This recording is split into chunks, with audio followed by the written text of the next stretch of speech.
اور کاٹنے والے فرشتے ہیں۔ بس جیسے کڑوے دانے جمع کیے جاتے اور آگ میں جلائے جاتے ہیں، ویسے ہی دنیا کے آخر میں ہوگا۔ 41 آیت میں ابن آدم اپنے فرشتوں کو بھیجے گا اور وہ سب ٹھوکر کھلانے والی چیزوں اور بدکاروں کو اس بادشاہی میں جمع کریں گے اور ان کو آگ کی بھٹی میں ڈال دیں گے، وہاں رونا اور دان پیشنا ہوگا۔ میں پوچھنا چاہتا ہوں، جہنم زمین پر ہے یا آسمان؟ جہنم کہاں ہے؟ جہنم کب وقوع میں آئے گا؟ دنیا کے آخر، جس جگہ پر کڑوے دانے جلائے جائیں گے اس جگہ کا نام جہنم ہے۔ اور ابھی تو نہ جہنم ہے نہ جنت ہے، ابھی تو کوئی چیز وقوع میں نہیں ہے، یہ دنیا کے آخر میں ہوگا۔ یہ یسوع مسیح کہتے ہیں، کیونکہ سانپ کی نسل کی بات کی ہے، ابلیس کے فرزندوں کی بات کی گئی ہے، لیکن میں بتانا چاہتا ہوں کہ وہ لوگ پیدا ابلیس کی نسل سے نہیں ہوئے، بلکہ اپنے چناؤ کی وجہ سے۔ انہوں نے جو چناؤ کیا اس کی وجہ سے، مثلا کوئی آپ کا بیٹا ہے اور وہ شراب پیتا ہے، وہ کسی دن گٹر میں گرا ہوا ہے، لوگ کہیں گے یہ کس برے آدمی کی اولاد ہے، حالانکہ اس نے ایک خوبصورت بیٹے کو پیدا کیا تھا، لیکن اس کے چناؤ نے اسے شرابی بنا دیا۔ اس لیے بائبل مقدس کہتی ہے، فریب نہ کھاؤ کیونکہ شرابی خدا کی بادشاہی میں داخل نہیں ہوگی۔ فریب نہ کھاؤ، شرابی خدا کی بادشاہی میں داخل نہ ہو گیا۔ مانتا رہو، ابلیس کو خوبصورت فرشتہ بنایا تھا، لیکن اپنے چناؤ کی وجہ سے وہ ابلیس بنا۔ اب بتائیں کہ کڑوے دانے جل رہے ہیں یا جلائے جائیں گے؟ جلائے جائیں گے، کہ دنیا کے آخر میں جلائے جائیں گے، اور جس جگہ پر میں نے کہا یہ جلائے جائیں گے اس کا نام دوزخ ہے۔ ابھی تک دوزخ وقوع میں نہیں آیا، یہ دنیا کے آخر میں ہوگا۔ تب آسمان سے آگ اور گندک برسے گی اور زمین جل جائے گی، زمین کے کام جل جائیں گے، نہ صرف زمین بلکہ شیطان اور اس کے منصوبے اور بدکار لوگ بھی جل جائیں گے، کیونکہ آسمان بھی اس کی نظر میں پاک نہیں، وہ اپنے قدوسیوں کا بھی اعتبار نہیں کرتا، اور اسی آگ سے خدا زمین کو بھی جلا دے گا جس آگ سے گناہگار جلے گے۔ دوسرا پطرس دوسرے باب کی 9 آیت ہے، خداوند دینداروں کو آزمائش سے نکال لینا اور بدکاروں کو عدالت کے دن تک سزا دینا جانتا ہے۔ خدا نے بدکاروں کو ریزرو کر رکھا ہے، کہاں پر؟ قبروں میں، عدالت کے دن کے لیے، کیونکہ خدا جانتا ہے کہ ان کو کس طرح سنبھال کر رکھنا۔ ابھی تک نہ تو جب کوئی گناہگار ہے یا ایماندار ہے، سب آرام کی نیند سو رہے ہیں۔ کہاں پر؟ قبروں پر۔ بائبل مقدس ایسے کہتے ہیں، لیکن متی کی انجیل 25 باب کی 46 آیت میں ہے، اور یہ ہمیشہ کی سزا پائیں گے مگر راست باز ہمیشہ کی زندگی۔ جب ہم ہمیشہ کی آگ کی بات سنتے ہیں نا، تو ہم اکثر سوچتے ہیں کہ وہ آگ جلتی رہے گی، گناہگار تڑپتے رہے۔ ہمارا انگلش بائبل دیکھیں تو لکھا ہے ایور لاسٹ پنشمنٹ، نہ کہ ایور لاسٹنگ پنشمنٹ۔ یہ سزا لگاتار نہیں، ایور لاسٹ پنشمنٹ ہوگی، آخری سزا ہوگی، کیونکہ زبور کی کتاب 37 اس کا 20 آیت میں لکھا ہے، لیکن شریر ہلاک ہوں گے، خداوند کے دشمن چراگاہ کی سرسبزی کی مانند ہوں گے، وہ فنا ہو جائیں گے، وہ دھول کی طرح جاتے رہیں گے۔ ملاکی 4 باب میں ہم نے سیکھا ہے، کیونکہ وہ دن آتا ہے جو بھٹی کی مانند سوزان ہوگا، تب سب مغرور اور بد کردار بھوسے کی مانند ہوں گے، اور وہ دن ان کو ایسا جلائے گا کہ شاخ و بن کچھ نہ چھوڑے گا، ایک پل میں ایک دم میں وہ بسم ہو جائیں گے۔ لیکن ہمیشہ یا عبدالآباد کے معنی کہ ہم پڑھتے ہیں کہ وہ ہمیشہ کی آگ میں جلائے جائیں گے، وہ عبدالآباد تک اس قید میں رہیں گے۔ میں چاہتا ہوں ایک حوالہ نکالیں،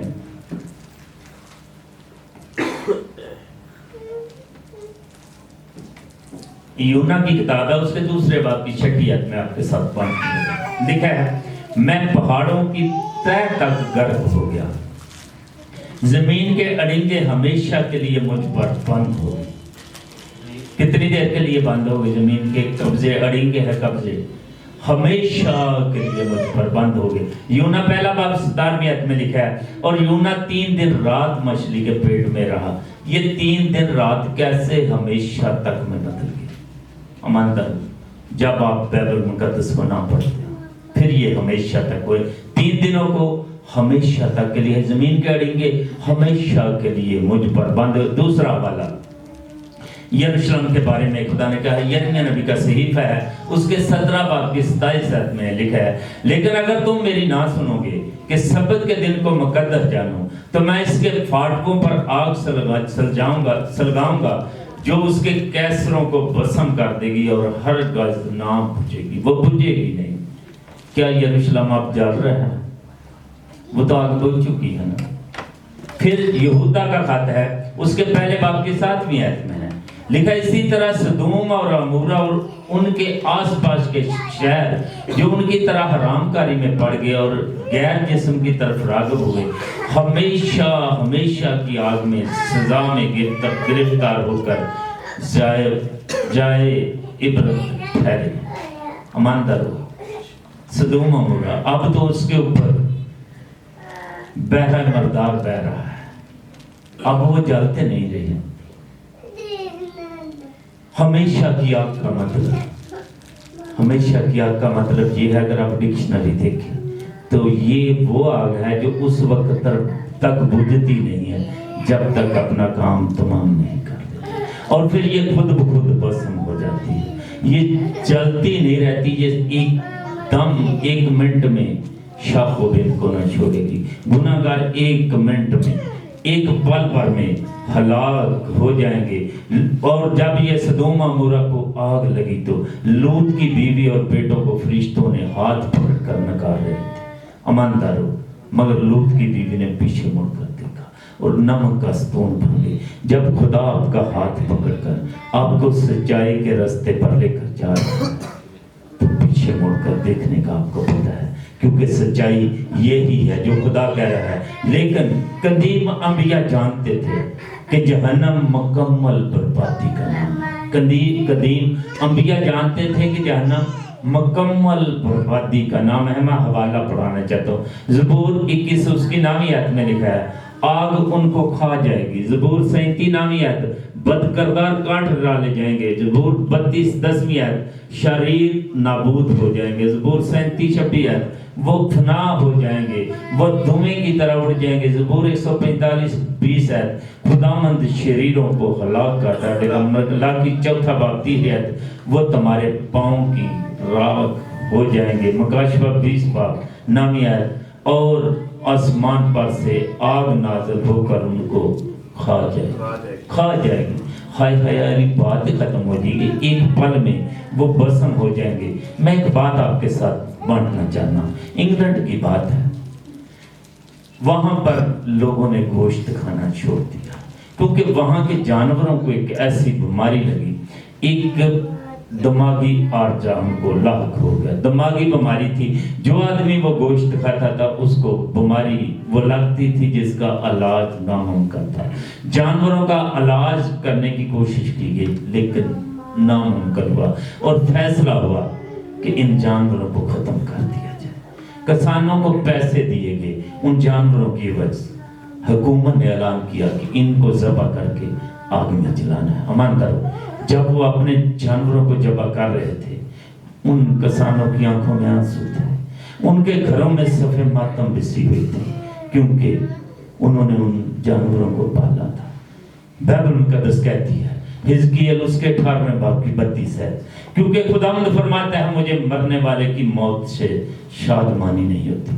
جب خدا بدکاروں کو پر آگ اور گندک نازل کرے گا خدا کی آنکھوں میں آنسو ہوں گے. وہ کہہ رہا ہوگا تم میرے ساتھ سونے کی سڑکوں پر چل سکتے تھے. تم آب حیات سے پی سکتے تھے. تم زندگی کے درخت سے کھا سکتے تھے. تم محلوں میں رہ سکتے تھے لیکن تم نے میرے رحم کو قبول نہیں کیا.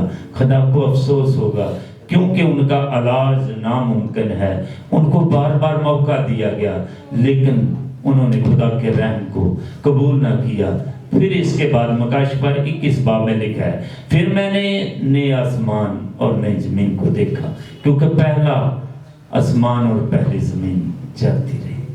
اس کے بعد کیونکہ جس آگ سے خدا گناہ گاروں کو جلائے گا اسی آگ سے زمین کو جلا دے گا, آسمان کو جلا دے گا, کیونکہ اس کی نظر میں نے کہا آسمان بھی پاک نہیں. پھر رسول کہتا ہے میں نے نئی زمین اور نئے آسمان کو دیکھا, وہاں نیا یروشلم جلالی زمین کا دارالحکومت ہے. اور بائبل مقدس کہتی ہے 3 آیت میں 21 باب میں پھر میں نے تخت میں سے کسی کو بلند آواز سے کہتے ہوئے سنا کہ خدا کا خیمہ آدمیوں کے درمیان ہے اور وہ ان کے ساتھ سکونت کرے گا اور وہ اس کے لوگ ہوں گے. خدا خود ان کے ساتھ رہے گا اور ان کا خدا ہوگا. وہ ان کی آنکھوں کے سب آنسو پونچھ دے گا. اس کے بعد نہ موت رہے گی, نہ ماتم رہے گا, نہ آہو نالا ہوگا. عظیم کشمکش کا خاتمہ ہو جائے گا. وہ دنیا ہے جنہوں نے گناہ میں نہیں گری. امان دارو جو اس زمین کے گناہ میں گرنے پر پریشان تھی, جب مقدسین خدا کی حمد کے گیت گاتے ہوئے آگے جائیں گے تو وہ ان کے ساتھ مل جائیں گے. اور کیا ہوگا, چھوٹے سے ذرے سے لے کر بڑی دنیا تک تمام جاندار, تمام بے جان خدا کی لاجواب محبت کا